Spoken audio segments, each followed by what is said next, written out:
Bienvenue dans Eau de Vie, le podcast qui vous emmène à la découverte de l'univers des spiritueux, des vins et du monde de la boisson en général. Je m'appelle Constance et je suis la cofondatrice de Speakeasy, un média qui vous emmène explorer les actualités de ces univers passionnants. Dans Eau de Vie, on part à la rencontre de celles et ceux qui imaginent ce que nous buvons. On parlera histoire, savoir-faire, terroir, création ou encore passion pour en apprendre plus sur ce qui se trouve au fond de notre verre. Mais juste avant de vous laisser avec l'épisode du jour, pensez à vous abonner et à laisser une note plus un avis sur Apple Podcast. C'est la plus belle des récompenses pour toutes les heures de travail effectuées chaque semaine. Bonne écoute!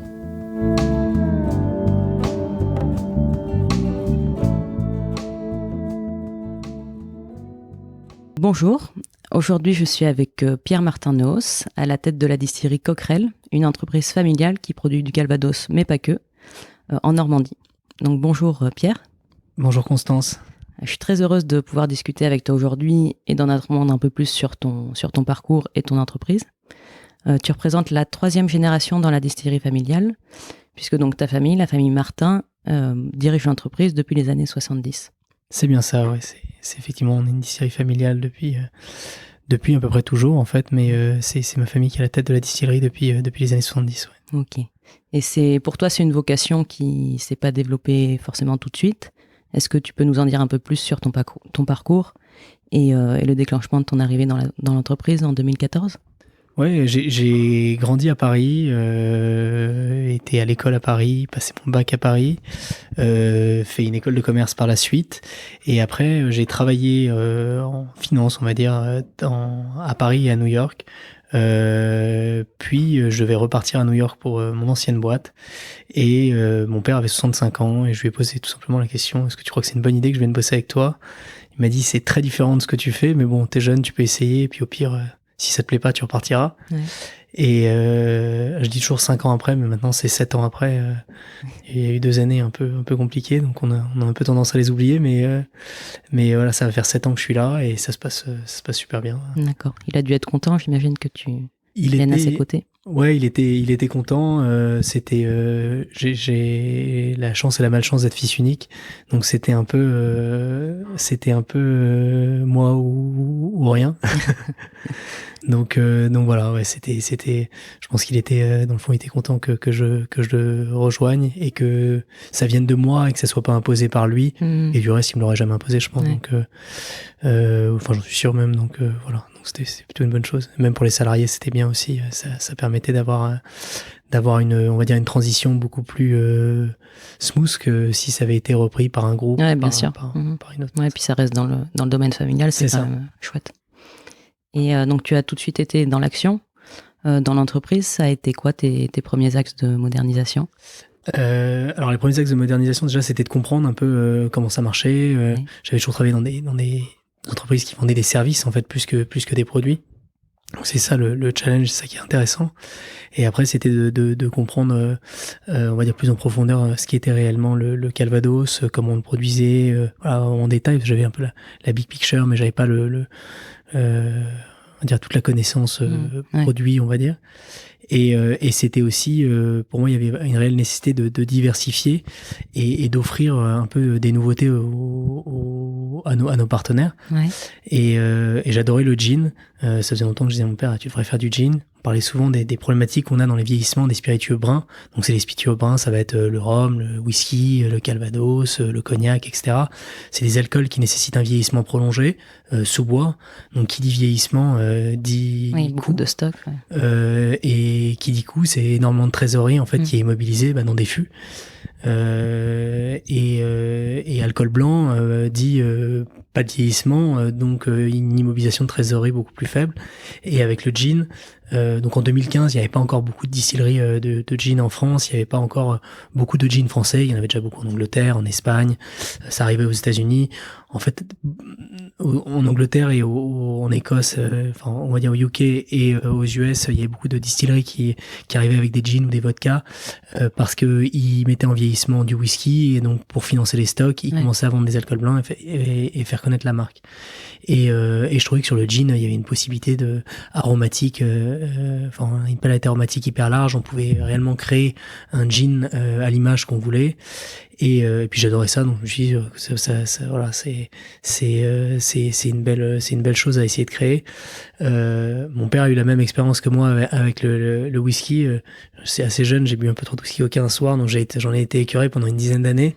Il a eu la même chose plus jeune avec le gin, donc il était assez il n'était pas un grand fan du gin, quoi. Et puis pour lui, le gin, c'est les Anglais, les brandy, c'est les Français qui le produisent, quoi. Et donc voilà, donc on a commencé à faire des micro-macérations, des micro-distillations. C'était assez nouveau, on n'avait jamais distillé au domaine du Coquerel autre chose que du Calvados.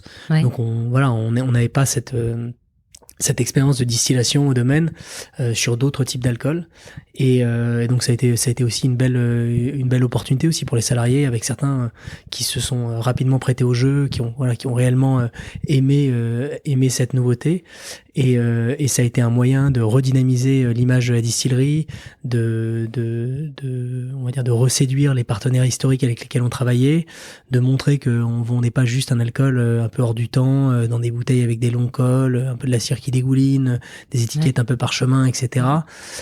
Mais qu'on pouvait aussi faire des alcools qui étaient plus dans l'air du temps. Et la deuxième chose que j'ai fait, donc j'habitais aux États-Unis et j'adorais le bourbon, et tous les spiritueux aujourd'hui, on va dire une grande partie des spiritueux sont vieillis en fût de bourbon, qui est lié à deux choses.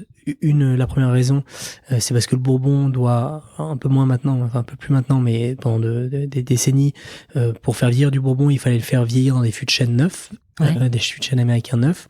Donc une fois que ils étaient plus neufs, du coup il fallait qu'ils les revendent. Le chêne américain coûte moins cher que le chêne français. Et la deuxième raison, c'est qu'aromatiquement, le bourbon, c'est un alcool de maïs, donc c'est très sucré, donc ça apporte une sucrosité naturelle aux spiritueux. Et le fût de bourbon est plein de vanille, donc il y a beaucoup d'arômes de vanille, etc., qui sont extraites en fait du vieillissement dans ce type de fût. Donc il y a beaucoup de spiritueux comme les whiskies écossais, les whiskies irlandais, les rhums, etc., qui utilisent les barriques de bourbon pour faire vieillir leurs spiritueux. Et ces barriques apportent des notes organoleptiques qui sont déjà que les consommateurs apprécient, et deux avec lesquelles le consommateur va cliquer. Et le but, c'était de se dire, tiens, si nous on faisait vieillir du Calvados dedans, qu'est-ce que ça donnerait? Le cahier des charges de l'appellation Calvados, donc le Calvados est reconnu par une AOC, comme le champagne, le cognac, ou d'ailleurs les vins de Bourgogne ou les vins de Bordeaux. Et dans l'AOC, on doit obligatoirement faire vieillir nos eaux de vie dans des fûts de chêne français. Et donc, du coup, on a décidé de pas faire du vieillissement, mais faire ce qu'on appelle du finishing ou de l'affinage en français. L'affinage, je trouve que ça connote un peu fromage, donc c'est un mot que j'essaye d'éviter. Mais en gros, c'est le principe, en fait, c'est de faire une deuxième phase de maturation, on peut dire, de l'eau de vie dans des fûts qui ont contenu un autre spiritueux. Comme on n'avait pas le droit de faire vieillir dedans, nous ce qu'on fait, c'est qu'on fait vieillir notre Calvados pendant 4 à 8 ans dans des fûts de chêne français. On l'assemble et après on le finit dans des fûts de Bourbon, et tout le temps qui passe dans les barriques de Bourbon, on le met pas sur l'étiquette. Donc on considère que c'est un auxiliaire technologique, c'est-à-dire que auxiliaire technologique, donc par exemple dans les eaux de vie, les brandis français, on a le droit de rajouter un petit peu de caramel, un petit peu de sucre, etc. Donc nous on n'en rajoute pas dans nos eaux de vie, et nous on a décidé que cet auxiliaire technologique, ça serait l'affinage dans le fût de Bourbon, et je pense que le consommateur y gagne à avoir un vieillissement prolongé plutôt qu'à lui ajouter du sucre ou du caramel dans ces produits. Et c'est la première fois que ça a été fait avec du Calvados ? Ouais, on a été les premiers à faire vieillir, à affiner nos Calvados. Certains ont fait vieillir, donc du coup ils ont perdu l'appellation par la suite. Mais nous, on a fait vraiment un travail de finishing, et ça a tout de suite bien plu. Ça a été aussi l'opportunité d'essayer de faire un packaging totalement différent de ce que faisait à l'époque. Et donc c'était de se dire, est-ce que si on package du Calvados dans une bouteille qui ressemble pas à une bouteille de Calvados, est-ce que ça va être un problème ? Et au contraire, en fait, tous nos distributeurs après quasiment ils voulaient plus que ce produit-là, et ils disaient non, c'est super, etc. Et en fait, c'était un peu la réflexion de se dire le Calvados aujourd'hui, hier plutôt, donc il y a 7-8 ans, était consommé par principalement des personnes, on va dire, qui avaient plus de 60 ans, en tout cas une grosse partie de la population qui consommait le Calvados avait cet âge-là. Et moi, j'étais convaincu de dire que c'est pas parce que t'as, je sais pas, 50, 60, 70, 80, 90 ans que tu dois forcément acheter une bouteille, la bouteille ringarde, quoi. Ouais. Okay. Et c'est pas, enfin, je veux dire, on le voit même dans les boutiques de luxe, il n'y a pas que des gens qui vont entre 18 et 35 ans, quoi. Ouais, et au contraire, c'est plutôt des gens qui vont entre 50 et 90 ans, quoi. Donc, on le voit bien que voilà, il y a une réelle nécessité de moderniser les packs. Et quand on modernise les packs aussi, c'est marrant parce qu'on changeait l'état d'esprit des gens quand ils consommaient du Calvados. Ouais. C'est-à-dire qu'ils avaient moins cet a priori en disant, ah non, ça arrache. Mais ils étaient plus ouverts en fait à la discussion, à dire ah tiens la bouteille est sympa, je vais goûter, ah mais c'est pas si fort, ah mais on sent vachement bien la pomme, et alors que j'en suis sûr qu'on aurait fait déguster le même Calvados dans une bouteille avec une étiquette parchemin. Ouais, ça change la perception. Ça change la perception. On m'aurait demandé si quelqu'un dans ma famille était décédé et que j'avais un héritage d'un vieux stock de bouteilles, quoi. D'accord. Donc ça a été un pari gagnant. Ça a été un pari plutôt gagnant. Ouais. Ça a permis de refaire parler de la distillerie, ça a permis de redynamiser les ventes, de trouver des nouveaux distributeurs, d'ouvrir des nouveaux marchés. Donc ouais, c'était plutôt bénéfique. Et pour ce qui est du gin, donc le nom c'est Normindia, c'est une contraction entre Normandie et India. En quoi l'Inde t'a-t-elle inspiré pour la création de ce gin ? Alors c'était un peu la rencontre entre deux terroirs. J'ai habité pendant 6 mois en Inde, où j'ai pas mal voyagé, nord, sud, est, ouest, et on voyait vraiment la différence. Enfin, c'est des pays qui sont complètement différents, et je pense que s'il y a une chose qui est marquante dans la gastronomie locale, c'est vraiment les épices, qui ne sont d'ailleurs pas du tout les mêmes du nord au sud, d'est en ouest, et c'est cette histoire qu'ils ont derrière la production d'épices, de poivre, de cannelle, voilà, enfin plein de cumin, etc., d'épices qu'ils ont l'habitude de cultiver. Et l'idée, c'était de se dire qu'est-ce qu'on peut faire entre ces deux pays. Et quand l'idée m'est venue du gin, alors il y a beaucoup de gin déjà qui existent. Enfin, le plus connu, ça va être Bombay, certainement, qui est très connoté forcément avec l'Inde, puisqu'il porte le nom de la capitale du pays. Mais voilà, c'était vraiment, ouais, il y avait une vraie histoire de terroir avec le gin, les gins anglais en fait, qui sourçaient pas mal de leurs ingrédients botaniques là-bas. Et nous, on s'est dit qu'est-ce qu'on pourrait faire. Donc c'était vraiment essayer de faire la rencontre entre la Normandie et l'Inde. Donc avoir un gin qui soit très fruité, comme un jeune Calvados, et un peu épicé, comme vont l'être les plats indiens, la gastronomie indienne, et comme vont l'être aussi les vieux Calvados, où on va retrouver très souvent des notes aromatiques de cannelle, de gingembre, de poivre, etc.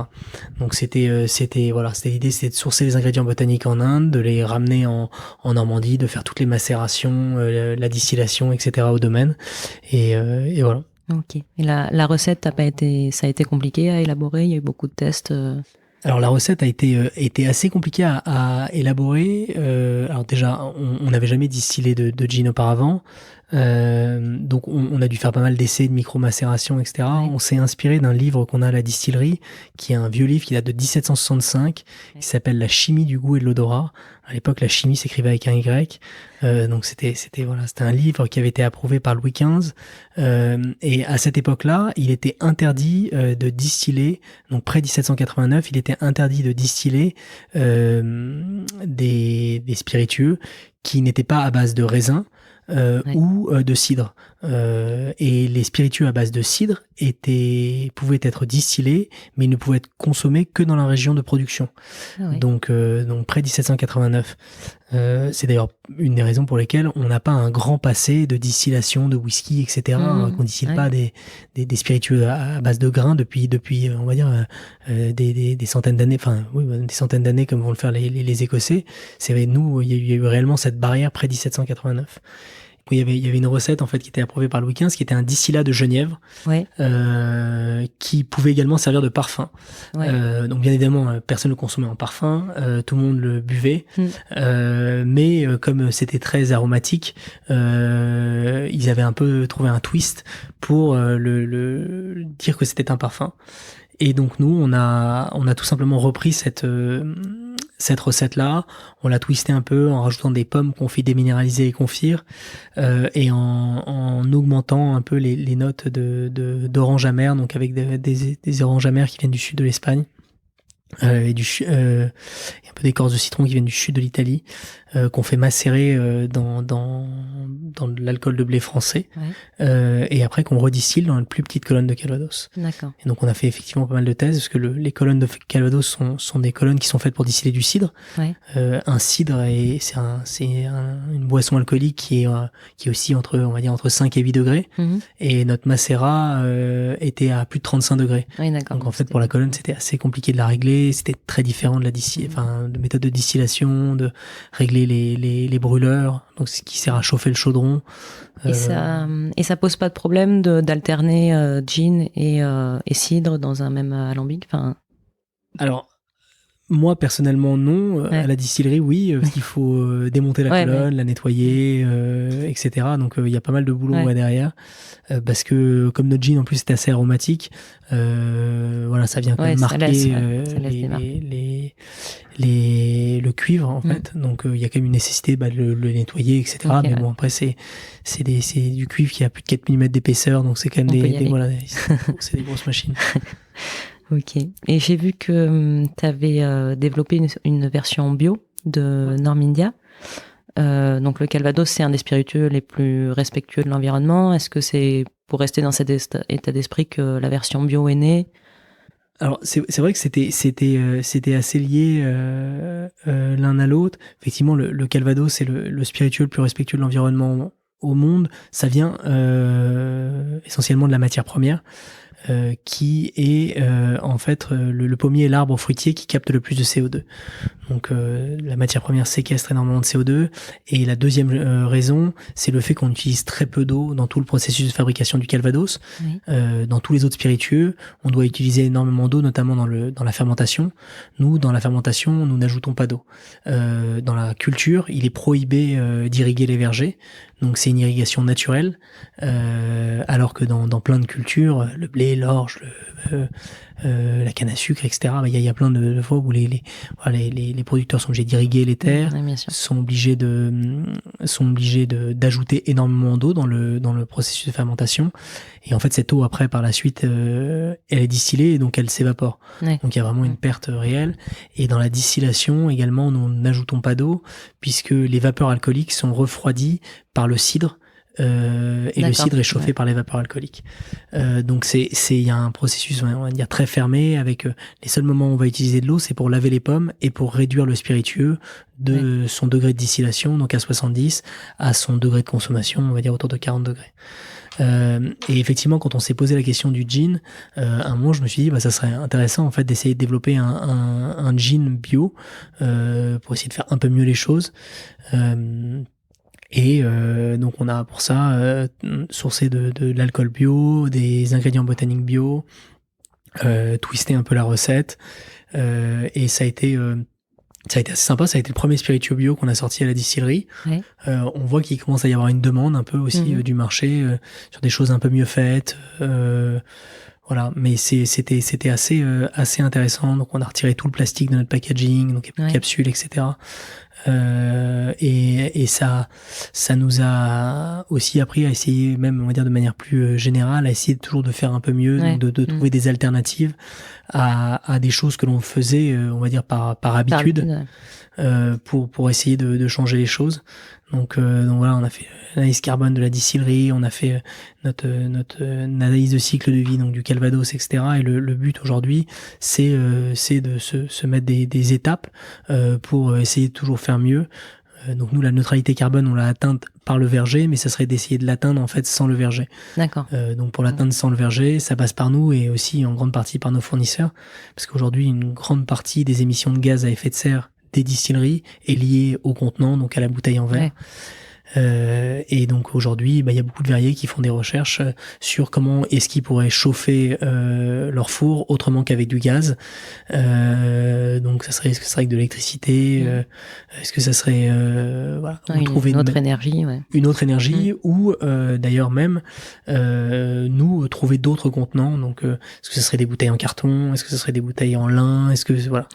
Donc c'est une réalité où pour moi probablement l'une des choses les plus simples, peut-être pas la plus sexy, mais ça serait la remise en place de la consigne par exemple pour les bars. Voilà, après le problème de la consigne, c'est que aujourd'hui dans les spiritueux, chaque producteur quasiment a sa bouteille, donc ça impliquerait en fait de standardiser la bouteille de tout le monde dans les bars, etc. Mais je pense que d'ici quelques dizaines d'années, je pense que ça sera une réalité. Ça commence à se développer un petit peu. Ça commence à se développer, ouais. Alors ça se développe, on va dire, doucement, doucement, et par des marques qui ont toujours fait ça. C'est toujours plus facile en fait quand t'as un nouvel entrant et que tu dis moi je vais faire que de la consigne, ou je sais pas, un nouvel entrant qui va dire moi je fais que des choses comme ça, ou je fais que des spiritueux bio, mais c'est toujours plus compliqué, on va dire, pour des producteurs historiques de faire la transition. Donc c'est là où on voit certains grands groupes qui le font super bien, on va dire step by step, mais certains grands groupes dans les spiritueux qui sont réellement moteurs là-dedans, et notamment un grand groupe français, Pernod Ricard, qui a des vraies convictions éco-responsables, et qui avance vraiment dans ce sens-là, qui communique et qui met en place des choses. Donc c'est bien que, pour moi c'est un peu toujours ce que je dis dans les choses, tout ce qui concerne l'écologie, c'est si ça vient pas des gouvernements ou des grands groupes, c'est toujours compliqué, quoi. Si c'est 10 petites sociétés qui décident de faire bien les choses, et que t'as toujours 3 grosses qui décident que c'est pas très intéressant, et les gouvernements qui suivent pas derrière. Bon, ça je veux dire, il va pas se passer grand chose, quoi. C'est sûr. Donc voilà. Ok. Et toutes ces préoccupations d'écologie, mais aussi de marketing, de modernisation, c'est quelque chose qui impactait pas sur le travail de ton père. Est-ce que malgré tout, il t'a fait tout de suite confiance? Est-ce qu'il a été enthousiaste par rapport à tes idées? Ouais, alors je pense que c'est juste un changement de génération et un changement d'époque aussi dans les spiritueux, où lui à son époque, il y avait peut-être moins tout ce côté marketing, il y avait moins cette nécessité d'innover tout le temps. Aujourd'hui on le voit, il y a des alcools qui sortent tout le temps, des marques nouvelles tout le temps, les grandes marques qui ont 10, 15, 20 références, alors qu'avant elles en avaient 3 ou 4, quoi, la même marque, et elles vendaient quasiment parfois le même nombre de bouteilles, ou peut-être un peu moins, mais ce que je veux dire, c'est que aujourd'hui, on le voit, toutes les marques ont besoin d'innover. Je pense que ça vient du fait du consommateur qui switch plus facile, qui est plus informé, différents les réseaux sociaux, la presse numérique. Puis, on zappe beaucoup aussi. On zappe beaucoup plus. On voit, je sais pas combien d'images par jour. C'est ça. Alors que c'était peut-être moins le cas, même il y a 10 ans, quoi. Oui, c'est sûr. Et donc en fait, il y a une nécessité aujourd'hui d'innover, d'arriver à cliquer en permanence avec tes consommateurs, de t'adapter à leur mode de consommation, et surtout, je pense que la digitalisation s'est faite assez récemment, mais très très très très rapidement. 30 ans qu'il y a des ordinateurs, ça fait 30 ans qu'il y a des ERP, etc. Mais en étant très honnête, c'est surtout ces 15-20 dernières années où il y a eu une accélération très très forte de tout ce qui est digital, et j'ai envie de dire même ces 5-6 dernières années, ça a été il y a quasiment un réseau social par an qui vient suppléer le réseau social précédent, et on te dit non, les jeunes ils aiment plus Insta, ils aiment plus Snap, mais c'est TikTok. Enfin, je veux dire, et il y a 6 mois on ne parlait à peine de TikTok, et on ne parlait que il y a 1 an, et on ne parlait que de Snap, et avant on ne parlait que d'Insta, et ainsi de suite, et maintenant on dit Insta c'est pour les vieux, dont je fais partie. Donc c'est cette nécessité de s'adapter en fait toujours à une nouvelle cible, etc. Et donc je pense que les spiritueux aussi, on a eu besoin de toujours arriver à séduire une audience qui n'attend pas la même chose que l'audience précédente, et des jeunes générations qui sont beaucoup plus sensibles à l'écologie, qui sont beaucoup plus sensibles je sais pas, par exemple, des gens qui ont entre 18 et, on va dire, 35 ans, si on leur dit, bah non, moi, il n'y a pas d'étui sur ma bouteille, parce qu'en fait, je trouve ça ridicule d'avoir un étui parce que tu finis par le jeter, ça les choque pas. Par contre, des gens qui vont avoir 50 ans, ils vont dire, attends, moi, j'ai acheté une belle bouteille, je veux mon étui, c'est pas le cas pour tous, c'est un peu des généralités, mais c'est une réalité. Donc, il y a eu, une nécessité de s'adapter au marché et de créer des produits, pour aussi répondre aux attentes du marché. D'accord. Et aujourd'hui, donc tu es seul à la tête de l'entreprise. Oui. Donc les retours positifs, j'imagine, t'ont conforté dans tes choix. Malgré tout, est-ce qu'il n'y a pas derrière une certaine pression à apporter l'héritage familial? Alors moi, je trouve que la pression, on se la met un peu tout seul quand on a envie de se la mettre. Bon, en étant très honnête, c'est une PME, on est une vingtaine de salariés. Je pense qu'il y a peut-être moins. J'aurais repris un groupe du CAC 40 ou on va dire une entreprise qui fait plusieurs centaines de millions d'euros de chiffre d'affaires. C'est vrai que la pression est peut-être un peu plus là. Ouais. Sur des PME, j'avais travaillé avant.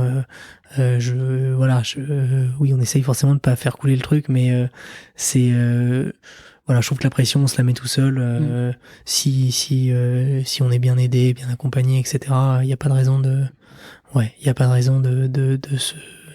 s'en mettre trop.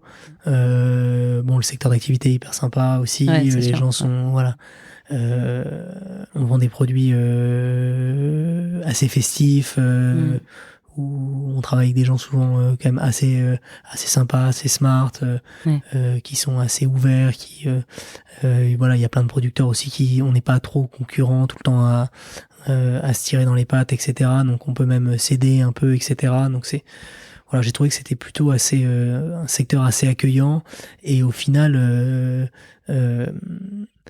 ce qui est compliqué, c'est de produire. Après, c'est juste du commerce, donc c'est juste arriver à vendre tes produits, etc., les placer, trouver tes distributeurs et ainsi de suite, quoi. Ok, donc c'est l'enthousiasme qui prend le pas sur la pression. C'est ça. Après, j'ai récupéré une entreprise qui était relativement saine aussi, donc t'arrives pas non plus dans une boîte au bord de la faillite. Non, mais bon, c'est une réalité. Tu te retrouves, je pense, à reprendre la pression. T'es sur une boîte qui est au bord du dépôt de bilan avec 500 salariés et tout. C'est sûr que ça va être un peu moins sympa, quoi. Ouais, là, t'as pu le faire de façon sereine. C'est ça. Ok. Et le slogan de Coquerel, c'est authentique par nature et innovant par conviction. Là, on a plutôt évoqué le côté moderne et innovant, mais pour l'authenticité, qu'est-ce qui demeure inchangé dans la distillerie? D'ailleurs, j'ai vu que l'alambic datait de 1937, je crois. Ouais, on a trois alambics qui effectivement datent depuis. Je pense qu'il y en a même qui sont plus vieux que la distillerie, puisqu'ils ont été achetés. Alors ils ont été rénovés bien évidemment, etc. Mais il y en a même qui sont plus vieux que la distillerie. Sinon ils ont été achetés dans les années 50, 60, etc. Rénovés en 2016-2017. Le plus récemment, mais ça avait été rénové au préalable. Donc on a toujours des très vieux alambics, on a des très vieilles eaux de vie. Le domaine, il y a un manoir qui date du XVIIIe siècle dessus, etc. Donc c'est vraiment, il y a tout cet esprit historique, etc. Transition familiale, héritage, respect du savoir-faire, puis des vraies connaissances des salariés qui sont là depuis parfois plusieurs dizaines d'années. Donc il y a réellement un passage de témoin entre les jeunes et les plus anciens qui réellement transmettent un savoir-faire. Mais je trouve que c'est surtout dans une catégorie comme le Calvados, c'était important de pas seulement communiquer sur cet aspect héritage, puisque en fait l'héritage, la catégorie l'apporte déjà de manière assez lourdement. Assez lourde, et du coup il y avait une réelle nécessité pour moi aussi de communiquer sur le fait qu'on était moderne et que c'était pas juste un spiritueux digestif, mais que c'était un spiritueux qui pouvait se boire à l'apéritif, qui est un spiritueux qui est frais, qui est fruité, qui est pas spécialement plus fort qu'un whisky ou qu'un rhum, ou même plutôt moins fort, qui est en goût, qui est assez consensuel puisque ça a le goût de pomme. Donc il y a plein de gens qui vont vous dire que c'est peut-être pas leur fruit préféré, mais en tout cas il y a peu de gens qui vont vous dire qu'ils détestent la pomme. Et une fois distillé, voilà, quand on le mélange avec avec un tonic, avec du ginger ale, etc., bah, on a tout de suite cet alcool qu'on reconnaît, et c'est assez doux, c'est fruité. Donc c'est un spiritueux pour moi qui coche plein de cases en fait assez actuelles. Donc il y a tout ce côté, on a la chance d'avoir un passé, un vrai savoir-faire, les premières distillations qui datent de la fin du XVIe siècle, etc. Mais aussi voilà, de la modernité dans les produits. Dans l'univers de la mixologie aussi, ça doit intéresser beaucoup, je pense.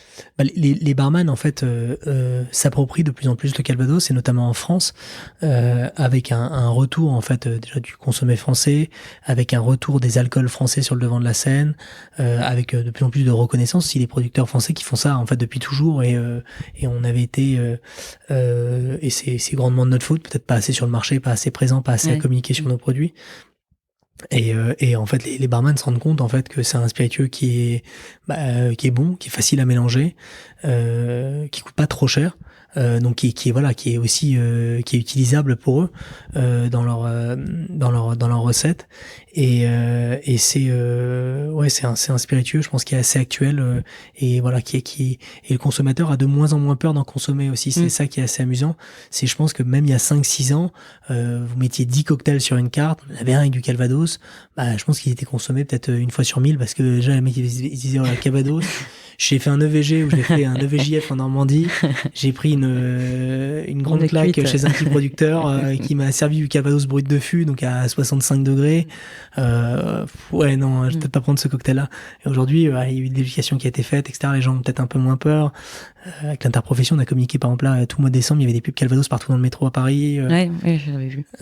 Et en fait, c'est vraiment ce désir, en fait, de rajeunir, en fait, l'image du Calvados, et d'en faire un peu d'en refaire un alcool un peu cool.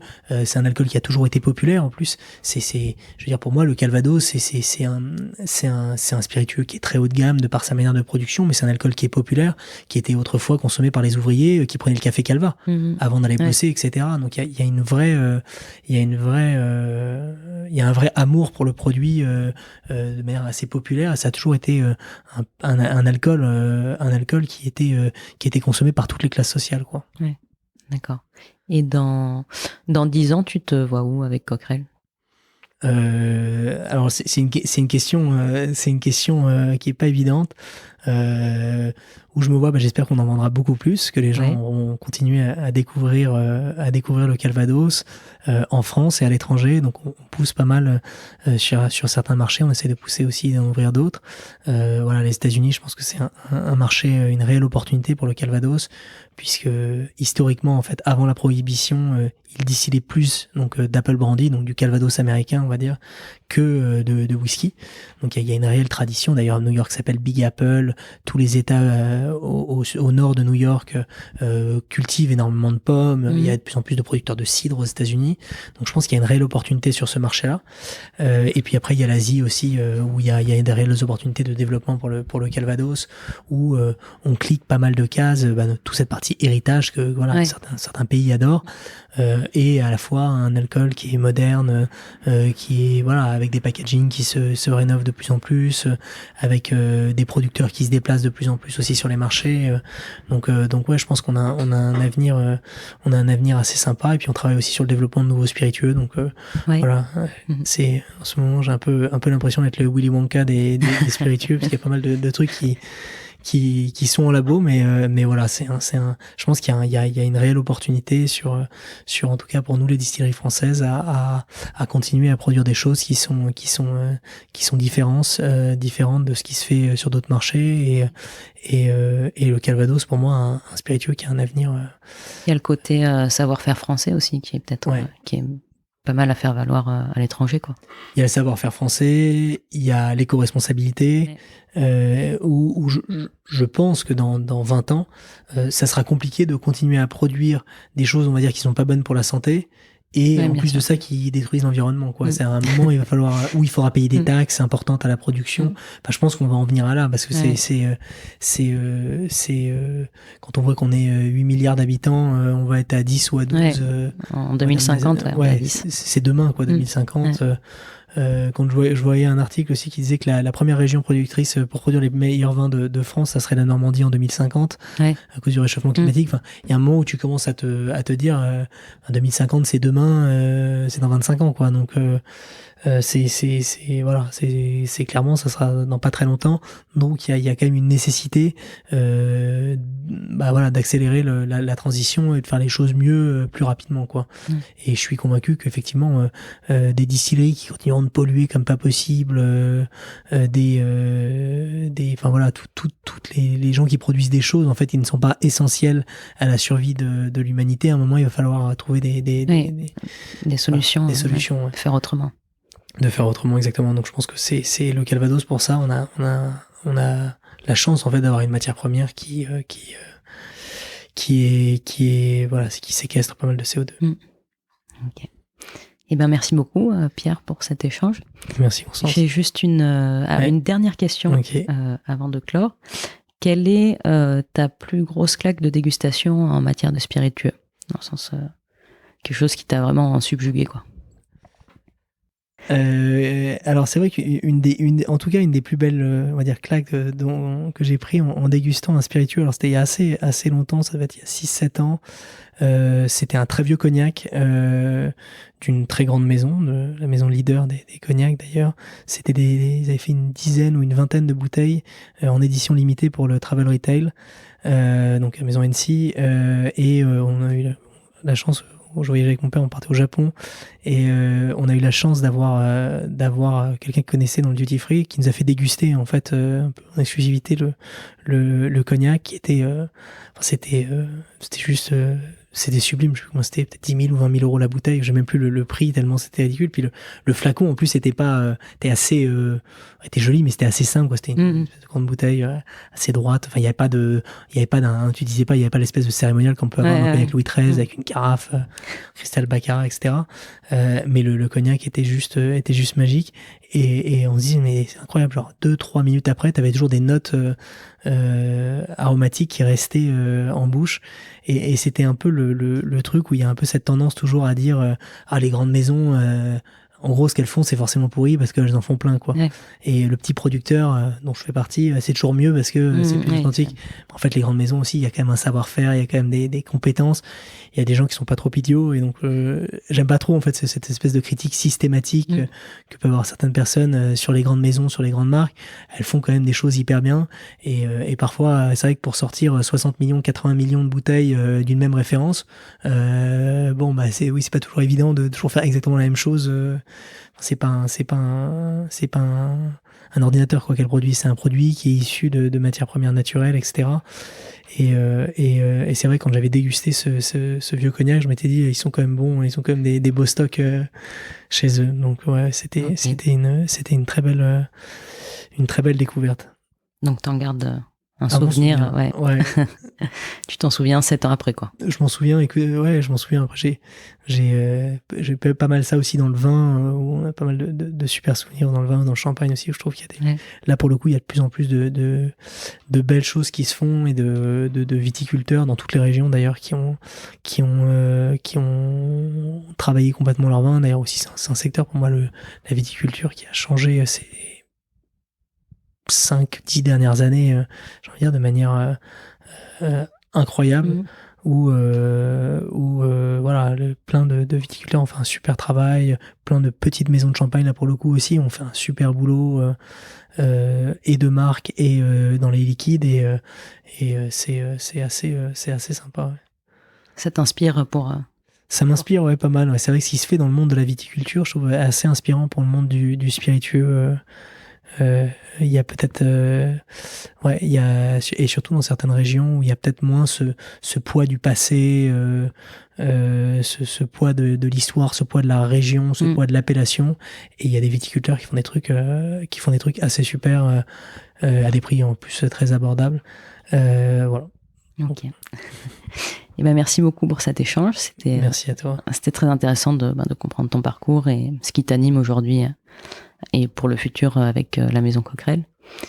Et puis pour les auditeurs d'Eau de Vie, on se dit à très vite pour un nouvel épisode. Merci beaucoup Constance et bonne journée.